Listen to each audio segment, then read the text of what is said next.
markana haddii aan eegno dhinacaas iyo Hargeysa waxaa ka jirta iyadana khilaaf ku saabsan guddiga doorashada in la bedelo iyo in kale axsaabta mucaaradka ayaa haatan waxa ay dalbanayaan in guddigaasi isbedel lagu sameeyo gaar ahaan xisbiga wadani guddoomiyahooda cabdiraxmaan maxamed cabdullaahi ciro oo ku sugan dalkan Britain maalmahan ayaa waxa uu arrintaas uga warramay wariyaha BBC cabdixaafid cawl ismaaciil bismillahi rahmaani rahiim dowladda qabashada xilka doorashooyinka ku saaray madaxweynuhu dalka kuma qabsan inqilaab kuma qabsan doorasho ku qabsaday marka hadduu dee gudan waayo waajibkii qabashada doorashada waxaa noo qorshaysan in laga tashado arrintaas marka aad tiraahdo in tala qaran laga yeesho maxaad ka wadaan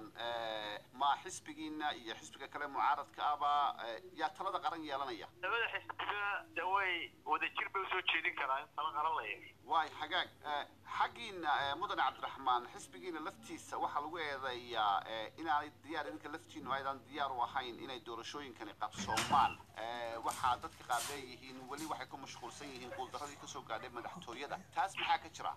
ma jiraan oo dee aqbalaada natiijadii doorashada waxaanu aqbalnay saacad gudaheed ama 2 saacadood gudahood markii lagu dhawaaqay markaa taasi halkaasay ku dhammaatay arrinta kale waxaa in la bedelo commissionka waxaanu codsanay bishii 3aad haddii la bedeli lahaa waqtigaas doorashadu si fiican bay u qabsoomi lahayd March 2019 hase yeeshee ilaa maanta way shiisamaysaa madaxweyne go-aan kama qaadan markii ugu horreeyay guddi doorasho la bedelana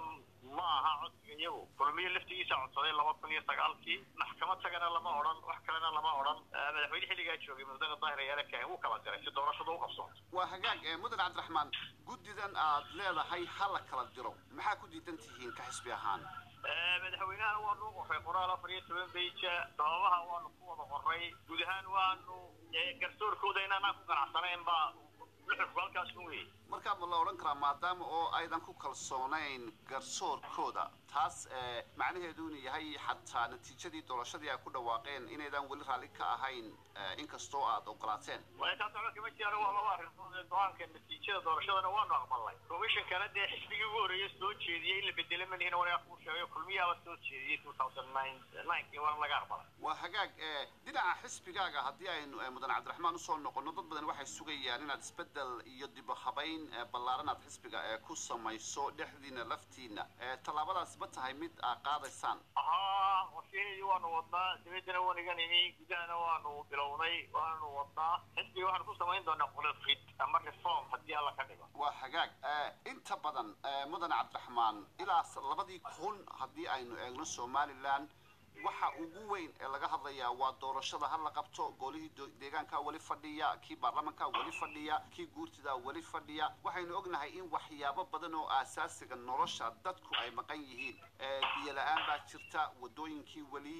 deesaad ka warqabto tusaale ahaan wadada Burciyo berbera isku xidha waa wadadii Shiinuhu dhisay xilligii dawladda Siyaad Barre labada gaari kaliya isku dhaafayeen guud ahaan kaabayaasha dhaqaalaha dalka iyo wadooyinka iyo biyaha iyo caafimaadka cid kama qarsoona halka Soomaaliland taagan yihiin miyaanay qurux badnayn in laga doodo oo laga hadlo oo xisbiyada mucaaradku wali iyagu laftoodu ay aad uga hadlaan dhibaatooyinka baahsan jira waxay la tahay doorashooyinka dadku waxay doonayaan waxyaabaha sheegaysa adeega bulshada cidii wax ka qaban lahayd waa ugu weysaas leeyahay si dadku sababtay u doonayaan doorashada ama deegaan ha noqdo ama baarlamaan ha noqdo ama madaxweyne ha noqdo cidii u adeegi lahayd adeegyada sheegaysa maqan ka qaban lahayd wax bay shacbigu u doonayaan in doorasho dhacdo ka xisbi ahaan maxaa taa aad uga hadli weydeen inaad xoog u saari weydeen inta aad doorashada uun ka hadlaysaan